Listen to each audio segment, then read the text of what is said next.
As we reported, the U.S. economy shrank for a second straight quarter, but the White House says that does not equate to the U.S. being in a recession.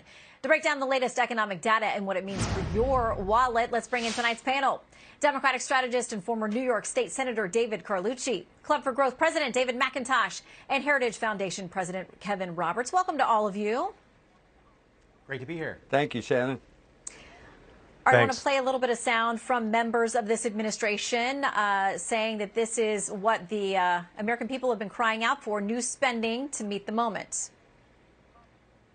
The agreement reached yesterday between Leader Schumer of New York and Senator Manchin is a major step forward in our fight against inflation. These are things the American people have been crying out for, have been demanding. Okay, so David McIntosh, this is what the American people have been asking for, is more spending to help rein in inflation. Explain.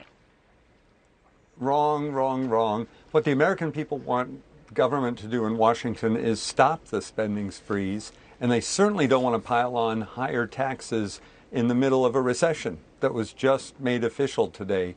So this bill will compound the problems that President Biden has foisted on the American people, where they're paying more for groceries, paying more for gas, paying more to live, and now they're going to be threatened that the economy will shrink and they could lose their jobs. It's a terrible bill and a terrible way to try to continue all of the bad policies of Joe Biden. So the administration acknowledges we're in a tough place. Numerous members of them, including the president, say they get that things are bad, but they will not call this a recession. They say that's not the technical definition.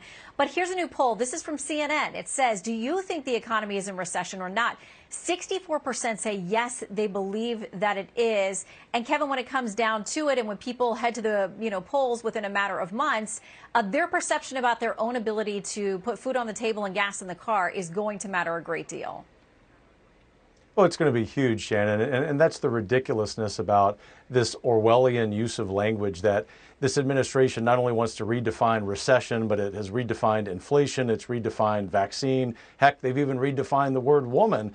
And the average American, to your point, when they see that and they see the insensitivity to the reality of their grocery bills being so expensive to the point that they've had to change their behavior, it is going to have political consequences. And I think the news of the last 24 hours about the Manchin-Schumer bill really endangers an increased number of Democrat seats in the Senate. You know, if that happens, we would be very happy because we get more conservative policy. But unfortunately, what that means is that a lot of Americans, tens of millions of Americans, are feeling that in their pocketbooks and at their dinner tables. I mean, that's the reality that folks tell us. In our polling, our most recent polling in Fox showed us that and more as people talked about the hardship that's come upon them and what they think moving forward. A majority of them said, telling our pollsters that they thought things will be even worse in a year from now. That's their perception. Okay, the Wall Street Journal editorial board tonight says this. Mr. Biden inherited a growing economy primed to roar back from the pandemic, and in barely a year and a half, he has dragged America back to the 1970s. This is what the policy mix of trillions in federal spending, heavy regulation, the threat of higher taxes, and easy money has wrought. David Carlucci. Well, there's so much more going on. Look, this is a global issue. When we look at inflation, we can look to India, New Zealand, the European Union, all experiencing higher rates of inflation than the United States. And what is President Biden doing? He's responding. He's working with Congress to do what he can to get legislation passed to help real American people. Yes, you talk to people, they are concerned about rising prices, and they are worried. But the reality is that the definition of a recession has not been met. And of course, we could get political about it. There are reasons why Republicans want to define and say there's a recession, the end of days, it's all Joe Biden's fault. The reality is that there's many more economic factors that we have to look at before a recession is actually termed. The National Bureau of Economic Research has a judgment call, not a formula, to actually decide if there was a recession or not.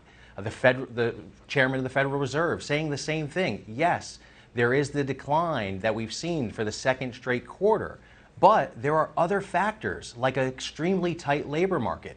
You know, Ronald Reagan said it famously and said, hey, a recession is when your neighbor loses their job. A depression is when you lose your job. Well, the numbers from the labor market are just not adding up to have a recession. Well, Shannon, yeah, and the labor they petition continue to just participation rate, lie though. to the American people. Okay, David McIntosh, I give was you a saying chance they to respond there. continue to. Yeah, thank you. They continue to just pile lie after lie on the American people. No, we don't have inflation. Well, sure enough, inflation is there. No, we don't have a recession. The facts show they have a recession. What the president admitted today is that he thinks a decline in America is the right track. That was the most startling, outrageous quote that I've heard from this president, that he thinks it's okay to be in recession, to have a decline in the GDP, and that puts us on the right track.